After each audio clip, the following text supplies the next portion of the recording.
కువైట్లో ఖర్జూర పళ్ళు ఎలా వస్తాయి ఏంటనేది మీకు ఈ వీడియోలో చూపిస్తాను చూడండి. ఇప్పుడైతే సీజన్ స్టార్ట్ అయిందనమాట. కువైట్లో అందరూ ఈ ఖర్జూర పళ్ళు ఎక్కువ తింటూ ఉంటారు.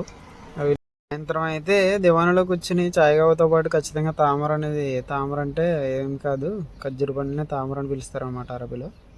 ఖచ్చితంగా అదైతే పెట్టాలి. అది వాటితో పాటు తింటూ ఉంటారు. ఇది చూడండి, ఇతను ఈ మెసలైతే కడుతున్నాడు, ఏ పురుగు లాంటిది ఏది పట్టకుండా అనమాట. మన మన మన తెలుగు కంట్రీస్లో కూడా ఖచ్చితంగా మన వాళ్ళు చాలామంది పెడతా ఉంటారు అలాగా. మొక్కలకి పురుగులు పట్టకుండా నీట్గా మనకి దిగుబడి అనేది నీట్గా రావడానికి. మాకున్నాయి 6 చెట్లు, కాకపోతే ఇవన్నీ మొత్తం నీట్గా కట్ చేసి ఆ కొమ్మలు అన్నీ తీసి నీట్గా పనిచేయనివన్నీ కిందకి కోసి పడేస్తూ ఉంటాడు.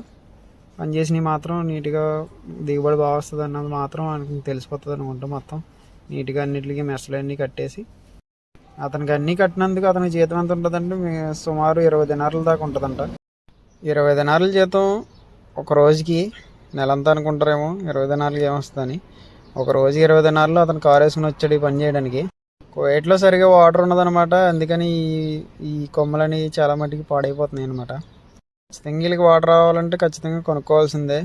వీళ్ళకి పెట్రోల్ దొరికినంత ఈజీగా వాటర్ దొరకదు.